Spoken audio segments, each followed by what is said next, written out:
কলকাতার জনপ্রিয় অভিনেত্রী পূজারিনী ঘোষ বর্তমানে গুরুতর অসুস্থ হয়ে হাসপাতালে ভর্তি হয়েছেন। হিন্দুস্তান টাইমসের প্রতিবেদন অনুযায়ী কড়া ডায়েট অনুসরণ এবং অতিরিক্ত মানসিক চাপের কারণে হঠাৎ করেই তার রক্তচাপ আশঙ্কাজনকভাবে কমে যায়। এর ফলে 3বার জ্ঞান হারান এই অভিনেত্রী। অবস্থা গুরুতর হওয়ায় তাকে দ্রুত হাসপাতালে নিয়ে যাওয়া হয় এবং অবস্থা খারাপ হয় তাকে ইন্টেনসিভ কেয়ার ইউনিটে রাখা হয়েছে। তবে চিকিৎসকরা জানিয়েছেন এখন তিনি আগের তুলনায় অনেকটাই সুস্থ। বিস্তারিত নুসরাত সাজিয়ার ডেস্ক রিপোর্টে।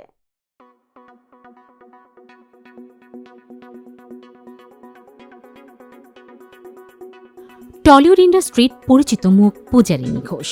তিনি বিভিন্ন বাংলা ধারাবাহিক, সিনেমা এবং ওয়েব সিরিজে কাজ করেছেন।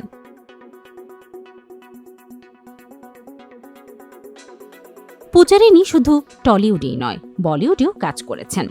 তিনি বলিউডের অভিনেতা অভয় দেওয়ালের বিপরীতে JL50 নামক একটি সিরিজে অভিনয় করেন। 2022 সালে মুক্তি পাওয়া কৈফিয়ত সিনেমাতেও তার অভিনয় প্রশংসিত হয়েছে। এছাড়াও অভিরূপ ঘোষ পরিচালিত ওঝা নামের একটি ওয়েব সিরিজেও কাজ করেছেন পূজারিনী।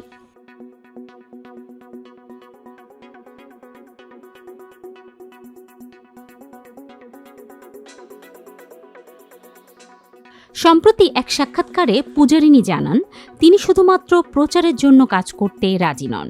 তার কাছে গল্প এবং চরিত্রের মানই সবচেয়ে গুরুত্বপূর্ণ।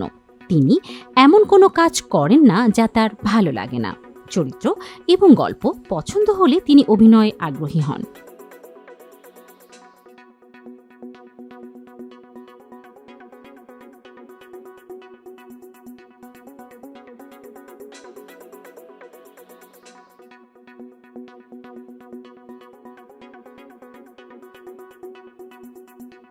পূজারিনী অভিনীত দুটি সিনেমা অন্য রূপকথা এবং আসমানি ভোর খুব শিগগিরই মুক্তি পেতে চলেছে। অভিনয়ের পাশাপাশি নিজেকে ফিট রাখার জন্য ডায়েট এবং নিয়মিত রুটিন মেনে চলতেন পূজারিনী। তবে এই অতিরিক্ত মানসিক চাপ এবং ডায়েটের কারণে অসুস্থ হয়ে পড়েন তিনি।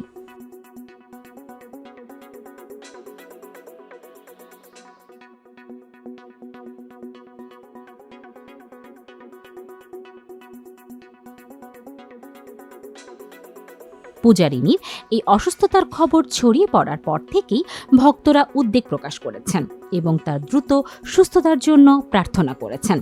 যদিও এখন তার অবস্থা আগের তুলনায় উন্নতির দিকে, তবে চিকিৎসকেরা তাকে পর্যবেক্ষণে রেখেছেন এবং সম্পূর্ণ বিশ্রামের পরামর্শ দিয়েছেন।